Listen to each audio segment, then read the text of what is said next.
Historia, libros y banderas, el podcast de agricultura sobre nuestro pasado, política, textos y propuestas para conocer y comprender los grandes cambios que vive Chile y el mundo. El historiador y académico Alejandro San Francisco, junto a un invitado, con una relajada pero profunda conversación, analizarán los cambios que vive hoy nuestra sociedad. Historia, libros y banderas, con el historiador y académico Alejandro San Francisco. En CMPC llevamos un largo camino fortaleciendo nuestro trabajo, lo que nos ha permitido desarrollar distintas iniciativas junto a comunidades, por ejemplo, con la recuperación de un árbol extinto o el restablecimiento de agua potable en zonas rurales, la conexión del turismo y cultura a través de una sola ruta, o también el desarrollo de envases reciclables y amigables con el medio ambiente. Son esos y otros desafíos los que hoy nos permiten creer en el valor de las soluciones inspiradas en la naturaleza. CMPC, creando valor natural. Conoce más en cmpc.com. Hola, ¿cómo están? Mucho gusto verlos nuevamente. Estamos en Historia, Libros y Banderas. Soy Alejandro San Francisco y tengo el gusto de tener hoy como invitado a José Antonio Vieragallo, a quien ustedes conocen, destacado dirigente político, diputado, senador tras el regreso de la democracia en 1990, pero también fue subsecretario en el gobierno del presidente Salvador Allende y ministro en el gobierno de la presidenta Michelle Bachelet, también miembro del Tribunal Constitucional, embajador en Argentina, donde tuve la posibilidad de entrevistarlo en su momento, y que ha tenido una destacada trayectoria también en el ámbito intelectual, ha publicado interesantes y muy buenos libros. De hecho, hoy lo hemos invitado a conversar sobre El Compromiso, un libro publicado en 2013 por el Mercurio Aguilar, que tiene la particularidad de ser una especie de memorias, pero que también tiene interesantes reflexiones políticas, varias de ellas aún vigentes, sin perjuicio de lo cual él sigue escribiendo. Acaba de publicar algo sobre los desafíos del socialismo democrático en un texto que dirigió Sergio Vitar. José Antonio, muchas gracias por estar con nosotros, por acompañarnos en Historia, Libre y Bandera. ¿Cómo estás? ¿Qué tal? Muchas gracias por la invitación. Bueno, a la orden para someterme aquí a esta conversación. Que bueno, la primera idea es preguntarte cómo surgió este libro y agradecerlo. Por los historiadores, una cosa que nos gusta es que los actores escriban lo que han vivido. Bueno, fue por casualidad, la verdad. Cuando yo era miembro del Tribunal Constitucional, los ministros almorzábamos todos los días. Y bueno, almorzando tanto, entonces uno cuenta anécdotas. Y algunos de mis colegas me dijeron, bueno, pero tú ¿por qué no escribes estas anécdotas? Porque claro, yo empezaba a hablar cosas de la juventud, en fin. Y como tenía un cierto tiempo, bueno, dije voy a intentarlo y de ahí surgió el libro. Perfecto. El libro está organizado cronológicamente y una de las primeras partes que tiene impacto público es la generación rebelde de la que tú hablas, que es la de los años 60. ¿Cómo fueron esos años? ¿Tú los viviste en la universidad, en tiempos de reforma, de toma de la universidad? Es muy difícil que hoy día se comprenda el clima cultural de esos años. No solo en Chile, sino que fue un fenómeno mundial. También difícil de comprender por qué ocurrió. Pero sucedió que la generación de esos años, a partir o de la guerra de Vietnam, o de la visita del Shah de Persia a Berlín, o en fin, o de tantas cosas, digamos, se rebeló. Y se rebeló globalmente. Coincidió en el mundo católico además con el concilio, que se abría, digamos, hacia nuevas temáticas. Muchas cosas estaban puestas en discusión. Y entonces empezó como a surgir una idea de que después no se demostró verdadera, pero una idea en el sentido como que el capitalismo estaba agotado. Incluso lo llegaron a decir en Chile no solo personas de izquierda, sino que personas de la democracia cristiana, en fin. Y que como estaba agotado, la discusión era en el fondo qué tipo de sociedad diferente había que construir. Esa era como la gran discusión. Entonces todo estaba volcado hacia el cambio, hacia la transformación. Hoy día diríamos hacia la refundación. Esa era como la idea. Y bueno, si uno toma un intelectual tan notable como Jean-Paul Sartre, él llegó a escribir, después de haber sido un gran existencialista, digamos, llegó a escribir y decir el marxismo es el horizonte cultural de nuestra época. Bueno, es muy duro decir eso, es muy fuerte, o sea, fuerte. Claro. Ahora, dentro del marxismo habían 100 formas de interpretar, pero había como un cierto ambiente cultural. Creo que también influyó lo que nos llegaba a nosotros de noticias de la Revolución Cultural China. Hay que pensar que Mao en esa época dio pasaje libre en los trenes y declaró, como se dice, asueto, o sea, vacaciones a todos los estudiantes de los últimos años escolares, y estos jóvenes se trasladaban por toda China, bueno, haciendo después barbaridades también, pero en esa época parecía como que querían terminar con un socialismo demasiado burocrático, demasiado autoritario, en fin, sino que quería como que surgiera algo desde la base. Después las cosas se revelaron que no eran tan así, pero bueno. Ahora, en ese minuto, lo que tú dices de Sartre, por ejemplo, se volvió relativamente hegemónico. Incluso en el cristianismo hay un diálogo cristiano-marxista, hay un horizonte cristiano-marxista. En eso se puede inscribir, por ejemplo, el MAPU al que tú te vinculaste. ¿Qué fue el MAPU como proyecto? ¿Qué representó en esos años entre el 69 y el 73? Bueno, fue la rebeldía frente al gobierno de Frei Montalva, que en ese momento nos parecía insuficiente. Seguramente el juicio que yo tengo hoy día sobre ese periodo sería muy diferente, pero bueno, era lo que se vivía en ese minuto. Y eso no era solo de la juventud, sino que también se expresó, por ejemplo, en un famoso documento que se llamaba ¿cómo se llama? Otro camino de desarrollo, algo así, no me acuerdo. La vía no capitalista de desarrollo, de Choncholi, sí, y Julio Silva Solar. O sea, había esa idea. Después eso se expresó bastante en la candidatura de Tomic. Entonces, al final lo que se quería era como que la democracia cristiana se abriera hacia la izquierda. Eso no ocurrió. El mismo Leyton fue partidario que el gobierno de Frei pudieran entrar algunos partidos. Él pensaba principalmente en el Partido Radical, la verdad. Bueno, nosotros en ese momento lo que imaginábamos era algo más definidamente de izquierda. Entonces, obviamente ahí surgió, digamos, esta juventud, que además venía de la toma de la Universidad Católica. Que esa experiencia, para quienes la vivimos, yo era en ese momento profesor auxiliar, muy joven, no era estudiante, pero viví de cerca. Era muy impactante, porque claro, porque era la toma de verdad. Sacar al arzobispo Silva Santiago, y al final, en negociaciones que se hacen con el cardenal Silva Enrique, se llega a la figura del nuevo rector Fernando Castillo, pero que de alguna manera es el rector de la toma. Así es. Y de la reforma. Claro. Entonces la gente como que quedó en la cabeza de esa generación. Quiero decir que este movimiento universitario partió en la Católica de Valparaíso, después la Católica de Santiago, después las universidades públicas.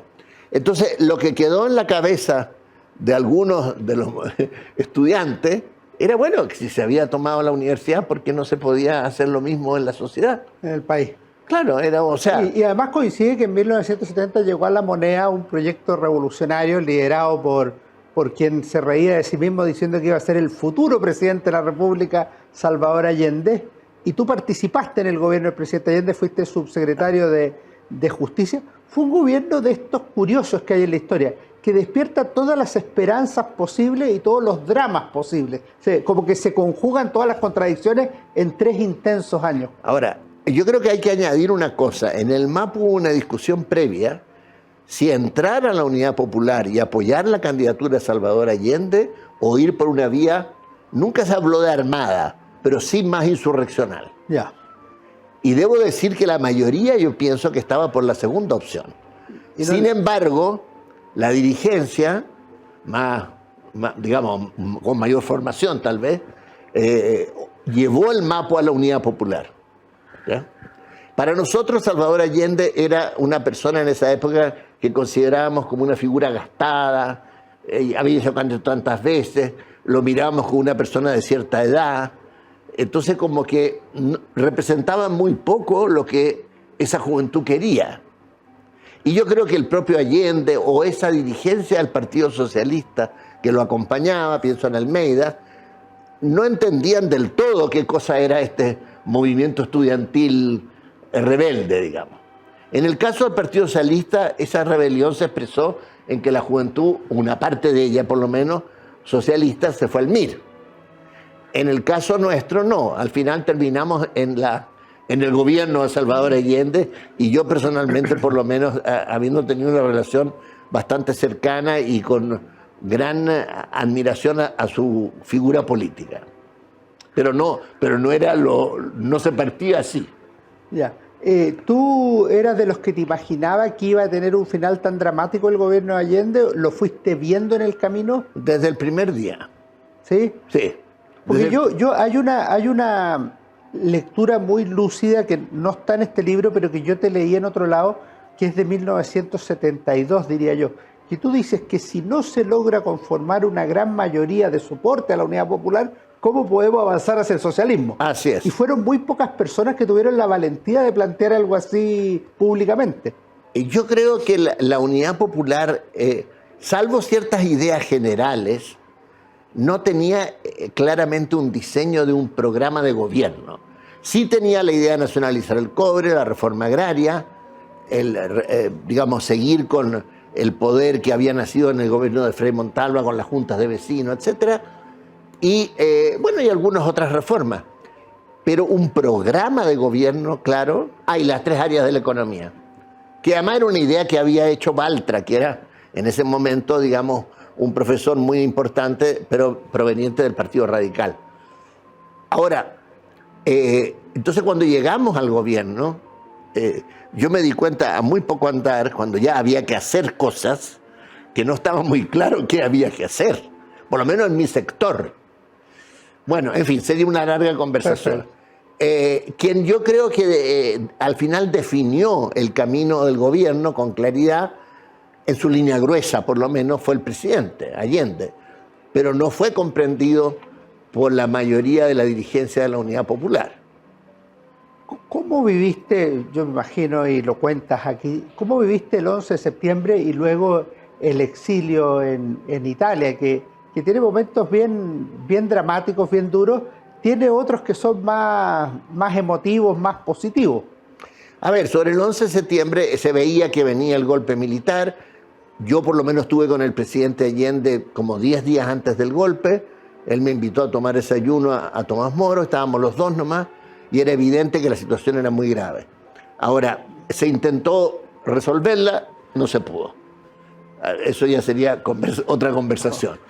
Y personalmente yo me refugié porque veía que iba a venir una represión muy, muy fuerte. Me escondí, digamos, por decirlo así, en la casa de un amigo jesuita, ahí cerca de Avenida Mata con el Parque O'Higgins, unos departamentos ahí, y ahí pasé el 11 de septiembre hasta que levantaron el toque de queda, y me tocó convivir con otros compañeros del MAPU que también llegaron ahí por su cuenta. Entre ellos, la más famosa tal vez sea la escritora Marcela Serrano. Perfecto. Y ahí vivimos esa situación tan dramática. Veíamos pasar los regimientos que iban hacia el sur, hacia los llamados cordones industriales, veíamos los aviones, que pasaban después del bombardeo de La Moneda. Bueno, en fin, una situación que no se la deseo a nadie. Y después, a través de un tío de mi señora, el obispo Bernardino Piñera, yo me asilé en la nunciatura. Y ahí estuve, digamos, 4 meses. ¿Y ahí saliste a Italia? Claro, a Italia, y la verdad es que también es muy difícil entender, porque hay como la imagen, se fueron como al exilio dorado, todas estas cosas. Es verdad que hubo mucha solidaridad de acogida de los chilenos en Europa, en muchos países, pero no era tan fácil insertarse en esa nueva sociedad. Porque yo, abogado, joven, nadie me iba a dar trabajo como abogado. Pero ahí tú cuentas anécdotas que incluso de repente les daban ropa porque ustedes eran relativamente los más pobres del grupo social donde vivían. Lo que cuesta entender, uno tiene como una cierta ubicación en su sociedad. en un estrato social. Y de repente vas a otra sociedad y pasas a estar en el último lugar. Eso psicológicamente uno no lo percibe así. Entonces, cuando nuestras hijas iban a un colegio de monjas que había en el barrio, la directora, que era una persona muy, muy abierta y muy buena persona con todos nosotros, nos decía: aquí hay ropa para usted. Yo le decía: madre, perdone, pero nosotros no necesitamos. Pero ¿cómo me decía? Ustedes son los más pobres del barrio. No tengo a nadie más pobre, porque usted no tiene contrato de trabajo, no tiene salud, no tiene previsión. En realidad no teníamos nada. Claro. Pero éramos muy jóvenes. Ahora tenían una cosa que yo encuentro notable, que es la revista Chile América. Puede ser un sesgo profesional mío de historiador, pero yo tengo la revista completa en mi casa. Ah, mira. Y les voy a decir de qué la adquirí, de Esteban Tomic, lamentablemente fallecido Sí. hace poco. Que es una revista extraordinaria. Es muy buena calidad. Sí, esa revista se hizo cuando Bernardo Leyton llegó a Roma y ya le prohibieron volver, o sea, quedó exiliado. Entonces Leyton, Julio Silva Solar, que era de la Izquierda Cristiana, Esteban Tomic de la Democracia Cristiana, que tampoco podía regresar, y yo hicimos esta revista con la idea de buscar un camino de ir acercando la posición de la Democracia Cristiana con la Unidad Popular. Y esa revista salió 9 años seguidos, la dirigió Julio Silva por muchos años, hasta que él fue autorizado a regresar por la enfermedad de su señora, y después terminé yo, digamos, de dirigirla, y bueno, está ahí, digamos, ahí está registrado una parte muy significativa del pensamiento del exilio chileno, de sus actividades, de sus reflexiones, en fin. Pero muy completo, porque tiene mucha documentación que por una parte histórica, es política, pero también tiene este sello que efectivamente hay una confluencia que eventualmente después se expresa en la Alianza Democrática o en la concertación de partidos por la democracia. Bueno, yo creo que fue como un antecedente de lo que después llegó a constituirse como la concertación, sí. Y ahora vamos hablaste del regreso de Silva Solar, hablemos de tu regreso a Chile. ¿En qué circunstancias tuyas se produjo y en qué circunstancias chilenas? A ver, mía es rarísimo, porque yo estaba en ese momento en una ciudad húngara, con el comunismo todavía, llamémoslo, que se decía cortina de hierro, en una ciudad que se llama Győr. Ahí me encontré con Carlos Portales y estábamos en una reunión sobre paz, del IPRA, que es un instituto, digamos, sobre la paz en el mundo. Y en eso yo recibo un llamado a mi señora, que había venido de vacaciones a Chile, después de muchos años en que no venía, y me dice: apareció en la lista. Eran las listas que se hicieron a partir de que Sergio Onofre Jarpa fue ministro del Interior, donde se autorizaba el regreso de los chilenos. Y bueno, las listas no eran muy claras, o sea, para nosotros al menos. Decíamos: bueno, estos aparecerán primero. No, aparecían otros que no tenían lógica para nosotros. Y de repente aparezco. Entonces mi señora me dice: tienes que volver inmediato. Bueno, yo tomo el tren, llegué a la frontera húngara-austríaca, debo decir, muy fácil de pasar en esa época, curiosamente. Por eso es que los alemanes de la Europa Oriental, cuando pasaban por el otro lado, antes de que cayera el muro, pasaban por ahí. Bueno, pero en fin, de ahí llego a Roma, de Roma a Santiago, todo esto muy rápido, en 2 días, y me encuentro de nuevo en mi departamento en Santiago, que lo teníamos frente a la casa de Pinochet. ¿En serio? Sí, ahí en Presidente Rásuli, la casa del comandante en jefe del ejército. Al día siguiente se presentan 2 oficiales de la Guardia de Pinochet a decirme que somos los nuevos arrendatarios, que quieren registrarnos, en fin. Y era lógico. La verdad que yo estaba muy choqueado, o sea, estaba demasiadas emociones al mismo tiempo. Y bueno, pero en fin, estuvimos ahí 15 días. Después volvimos a Roma para deshacer nuestra casa y, en fin, y terminar una vida que había durado 10 años. Y regresamos definitivamente en enero del 84, parece que fue el año exacto, sí, del 84. ¿Y te reinsertaste de inmediato en la actividad política o fue progresivo? ¿Cómo fue? Yo traté de hacerlo con prudencia, porque en el primer periodo de la dictadura, yo tuve puesta la cabeza a precio, lo que es muy raro para mí, pero bueno, para así fue, digamos. Entonces aparecían las listas en los bancos, en la oficina, en la televisión. Decía, estas personas, si usted los denuncia, tiene tanta recompensa. Bueno, pero en fin, entonces no era que yo iba a volver y iba a estar ahí en las calles luchando, era absurdo. Entonces lo que hicimos fue, con Julio Silva justamente, crear una editorial y un centro de estudio, pero que fue más o menos una editorial. No podíamos crear la revista Chile América en Chile porque las revistas exigían autorización del gobierno militar. Entonces, pero los libros no, son cosas raras. Entonces, editábamos libros, y algunos de ellos fueron un gran bestseller, como por ejemplo el libro sobre los zarpazos del Puma. ¿Cómo se llamaba la editorial? La editorial Chile América. Chile América. CESOC Chile América. CESOC Chile América, perfecto. Sí. Tiene muchos libros, ¿sí? Pues. Sí, y ese, por ejemplo, ese fue, yo creo que el libro más vendido que hubo en Chile, Los zarpazos del Puma. Después de Patti Poli se escribió otro que publicamos otro que se llama Miedo en Chile. En fin, varios libros. Perfecto. Entonces, a eso dedicamos la actividad más política, fuera de reuniones o cosas por el estilo.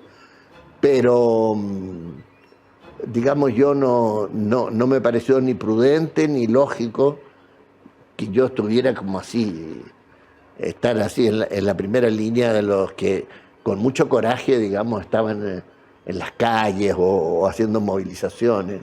Ahora, una cosa que aparece en tu libro y que tú eres parte de tu propia autobiografía, es la renovación socialista, que tiene varios elementos interesantes.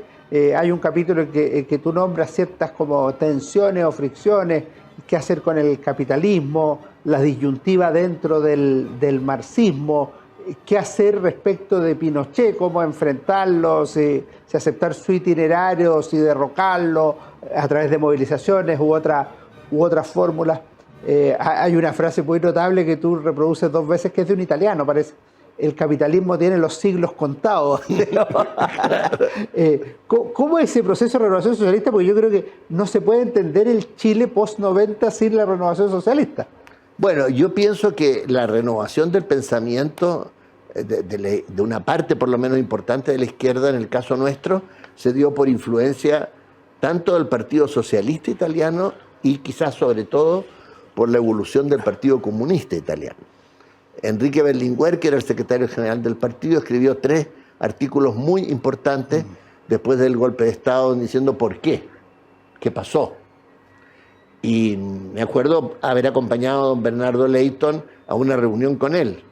Y estábamos 4 personas, digamos, y lo que hizo Berlinguer fue solo preguntarle cosas a Leighton. ¿Por qué la democracia cristiana estuvo en contra? ¿Por qué los trabajadores del cobre hicieron una huelga al final tan inconveniente? ¿Por qué el paro de los camioneros? ¿Por qué? En fin, ya, para tratar de entender qué había pasado. Entonces yo creo que a partir de esas interrogantes que todos llevábamos dentro, vino una reflexión también crítica sobre lo que había sido el periodo de la UP y abrir nuevos horizontes. Y esos horizontes, desde luego, tenían que ser democráticos. Y bueno, y con eso ya entramos en la familia de lo que se llama el socialismo democrático o la socialdemocracia, en fin, esa amplia gama de partidos que no comunistas, digamos, que se ubican en la tradición socialista. Al regreso a Chile, tú dijiste que te insertaste de a poco, primero estuviste en la editorial, pero a partir del 90 estuviste sí en la primera línea de la política. De hecho, fuiste el primer presidente de la Cámara de Diputados en el regreso a la democracia. Sí. Que puede haber sido una coyuntura que podría haber sido distinta, pero ¿cómo ves ese retorno a la democracia y el primer gobierno de Patricio Aylwin, que de repente, visto desde el 2022, desde mi perspectiva injustamente se ve como los 30 años que no se hizo lo que había que hacer? ¿Cómo lo aprecias tú históricamente y políticamente? Bueno, a mi generación se nos dio una gran oportunidad. Es decir, nosotros en parte habíamos sido también responsables de la catástrofe de la democracia chilena y se nos dio la oportunidad de recuperarla. Y lo hicimos con mucha responsabilidad, porque sabíamos lo que habíamos perdido. Y creo que Patricio Aylwin fue un gran líder de ese proceso. Un gobierno complicado, donde teníamos que convivir con Augusto Pinochet como comandante jefe del ejército y donde teníamos que ir echando a andar, digamos, un proceso democrático, pero al mismo tiempo una política económico-social que llevara el país, digamos, en una situación de progreso. Teníamos muy presente lo que había ocurrido con Alfonsín en Argentina, o sea, que fue un gran presidente de la Argentina, pero que por la situación económica del país al final se vio obligado a renunciar antes de tiempo. Claro. Mientras en Argentina eso no significó nada, si en Chile eso hubiera ocurrido, significaba el regreso, si no de Pinochet, por lo menos claramente del pinochetismo. Entonces nosotros teníamos que tener éxito. Ese era como no había otra, o sea, o había éxito o se repetía el fracaso. Y con esa responsabilidad yo creo que cada uno actuó en el rol que le correspondía. Tuvimos momentos muy difíciles, pero yo creo que el país salió adelante. Y en las formas objetivas de medir en democracia tuvieron éxito. O sea, el gobierno fue reelegido, sí, la Concertación tuvo 4 gobiernos y en diversos índices socioeconómicos, sin perjuicio de que se puedan hacer mejoras, cambios, fue una de las etapas de mayor progreso social en Chile. yo creo que así fue. Ahora, no fue fácil, ni evidente. Nada es fácil en la vida. No, pero, claro, el que mirado ahora es muy sorprendente para mí, y me alegro, digamos, que los principales dirigentes de una parte significativa de la derecha valoran el periodo de la Concertación. Pero en ese momento no era tan así. Es verdad que hubo diálogo, cooperación y colaboración en algunos campos y con algunos, y con otros, con unos en una cosa, con otros en otra, como es la política. Pero los que estaban viviendo el proceso en ese minuto lo veían con mucha preocupación. Me refiero a los dirigentes de la centroderecha chilena. Lo veían incluso con temor, pensaban de Aylwin quizás las mismas cosas que hoy día están pensando del actual gobierno. Eso se dio sobre todo con Lago. Con Lago algunos pensaron que era el regreso de la Unidad Popular. Bueno, eso desde luego, eso desde luego. Pero con Aylwin, con algunas cosas de Aylwin, por ejemplo, todo lo que fue el informe Rettig, todo eso fue... Yo creo que el presidente Aylwin tuvo mucho coraje, la verdad, y arriesgó mucho.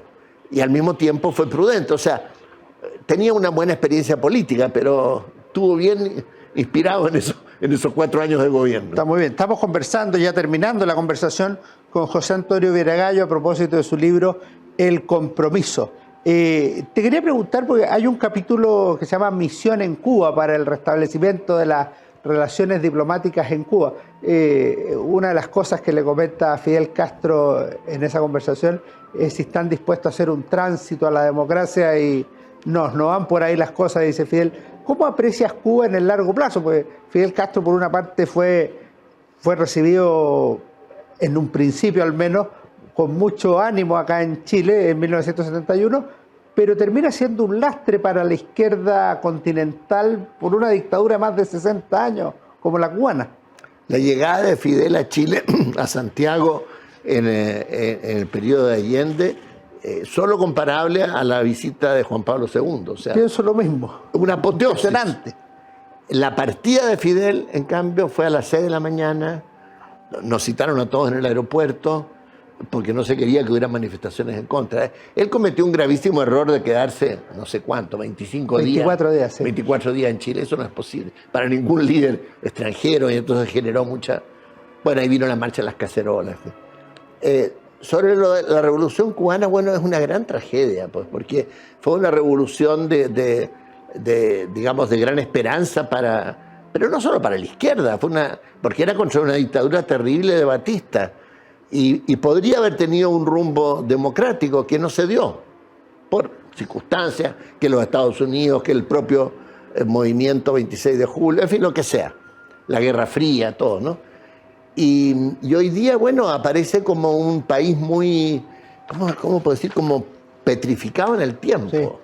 Yo cada vez que leo una novela de Padura, donde... Qué buenas son. Claro, que cuenta la vida cotidiana en La Habana, o el libro, digamos, de Patricio Fernández, también sobre su periodo y sus experiencias cubanas, lo encuentro muy desolador, puso un desánimo, porque...